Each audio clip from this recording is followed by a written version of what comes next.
একই কথা দেশের সকল মন্ত্রণালয়, সংস্থা, শিক্ষা প্রতিষ্ঠান, নানা কর্মক্ষেত্রের জন্য প্রযোজ্য। সর্বত্র অপরাধীর বিচার হবে।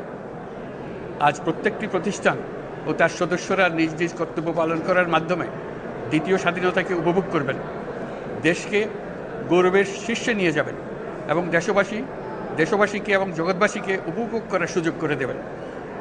আমি জাতির পক্ষ থেকে প্রত্যেকে নির্ভয়ে আনন্দ চিত্তে নিজ নিজ কর্মস্থলে নিজ নিজ সামর্থ্য নিয়ে এগিয়ে আসতে অনুরোধ করছি।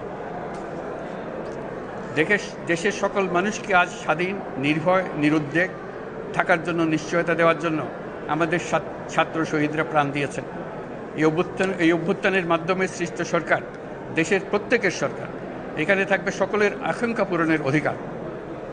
অরাজকতার বিষবাষ্প এখন যেই ছড়াবে, বিজয়ী ছাত্র জনতা সহ মুক্ত মানুষের আইনশৃঙ্খলা বাহিনীর পূর্ণ শক্তি তাকে ব্যর্থ করে দেবে। নিষ্ঠুর স্বৈরাচারী সরকার দূর হয়ে গেছে। কাল সূর্য উদয়ের সঙ্গে সঙ্গে গণতন্ত্রের, সুবিচারের, মানবাধিকারের, নির্ভয়ে মত প্রকাশের পূর্ণ স্বাধীনতার জন্য সকলের স্বাচ্ছন্দ্যে জীবনধারণের সুযোগ প্রদানের সচেষ্ট সরকারের ঘনিষ্ঠ সান্নিধ্য ও সহমর্মী পরশ দলমত নির্বিশেষে সবাই উপভোগ করবেন। এটাই আমাদের লক্ষ্য। আমাদেরকে এই লক্ষ্য পূরণে সাহায্য করুন। সারা বিশ্ব আজ অবাক হয়ে বলছে, সাবাস বাংলাদেশ, সাবাস বাংলাদেশের ছাত্র জনতা। আমরা এই অর্জনটাকে আর অনেক দূর নিয়ে যেতে চাই।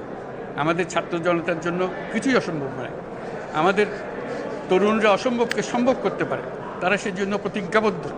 যদি আমরা ঐক্যবদ্ধ থাকি, ধ্বংসাত্মক কর্মকাণ্ড থেকে দূরে থাকি, সবার জন্য মুক্ত পরিবেশ সৃষ্টি করতে পারি, আমাদের বিজয় অবশ্যই হবে।